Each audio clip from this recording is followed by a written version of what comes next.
Customer reviews, they can make or break any e-commerce site, especially if you're on a marketplace. Hi, I'm Daniel Burstein, Director of Editorial Content at MarketingSherpa. We're here at the MarketingSherpa Media Center at IRCE, and I'm joined now by Joseph Jaconi, General Manager of TechArmor. Thanks for joining me, Joseph. Hey, Dan. Thanks for having me. So you're going to tell us a lot about how we can manage customer reviews, but first, give us an idea of TechArmor and the channels that you sell through. So TechArmor, we started actually a little over 3 years ago, selling on Amazon. Currently we sell on most of the major marketplaces in the US, everything from Walmart.com to eBay and to our own site, our own web property, techarmor.com. Okay, and as we were talking about before, no matter what marketplace you're selling on, even directly through an e-commerce site, a lot of the same lessons apply about how you can be successful in reaching out to customers and in making sure they understand what works with your product, what doesn't.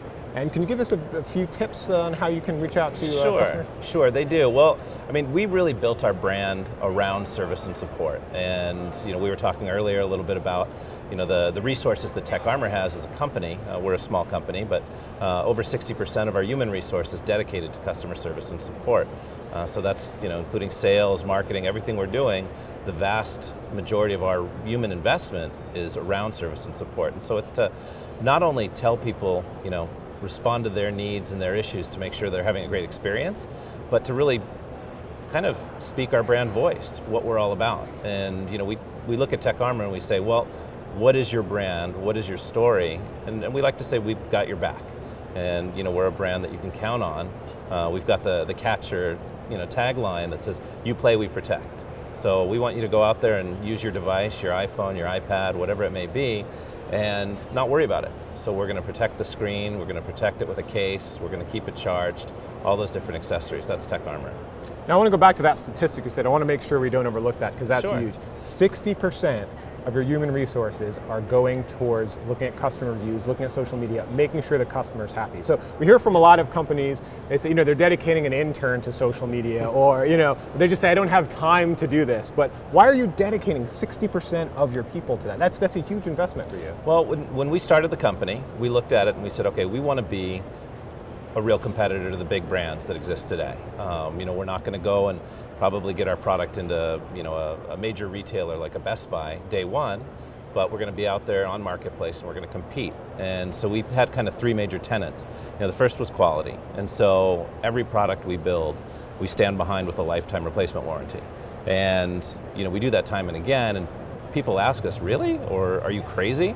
You're really going to replace it for life? And we have some people that might abuse it and they want 4 or 5 times, they want replacements for X, Y, or Z reason, but in all what we do is really have the back of the customer. So we start with the quality of the product, right? And then we go out and we look at, what's the value to the customer, right? We feel that through e-commerce, through our own platform and the different marketplaces, that we can deliver a product at a better value or price than you could with the typical brick and mortar retail margins. So we go out and again, we're very aggressive with our offer, which is a great value for the customer. And then we back it up with world-class support. And like I said, again, it's 60% of our spend on human resource, but we look at it as advertising too. So when we look at responding to a review, whether it be on Amazon or on eBay or even on our own site, that's our voice. So how we answer and how we direct that customer and solve their problem reflects on us. And if you look at, example being Amazon, our top product with the most reviews is an iPhone 5 screen protector, and it's got over, I think, 15,000 or 17,000 product reviews. If you look at the negative ones, we've responded to all of them, and we've taken the time. Any 1-star, 2-star review, we're responding to that customer and trying to address their issue. So let's take a look at one of those responses. I think this is Amazon, right? This is. So two things really strike me about this response. Yes. One, you're really transparent. You're telling them, here's something we can't do. Yes. We can't serve your product. And tell us a little bit about that. So this was an iPhone 6 screen protector, right? And it's made of glass. It's a tempered glass product that'll protect your phone if you drop it, or it will basically prolong your life of your phone and improve your resale value over time, because it's going to take all that abuse rather than the phone. Now, the iPhone 6 and some of the newer phones have a curved edge to the screen. Well, a flat piece of glass can't adhere to that curved edge.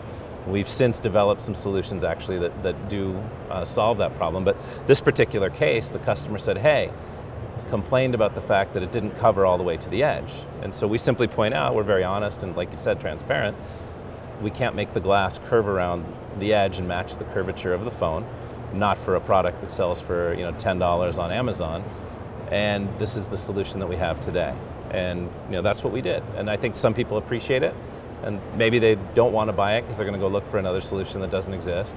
But this was what was available at the time. And better for them if they don't buy it. Cuts down on the negative reviews for you as well. Sure. So now the other thing that really struck out to me, maybe it's a commentary on our time, but the person that you responded to is named Bacon.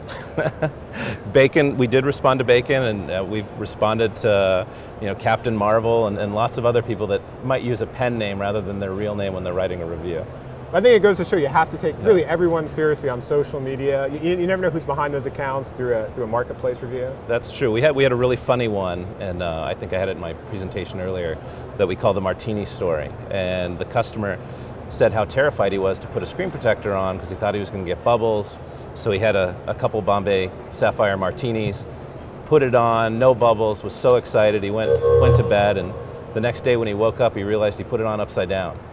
Well, I thought it was really funny, so I actually responded back to the review immediately saying, you really cracked me up, please contact me, here's my email address, I'd love to send you a free one.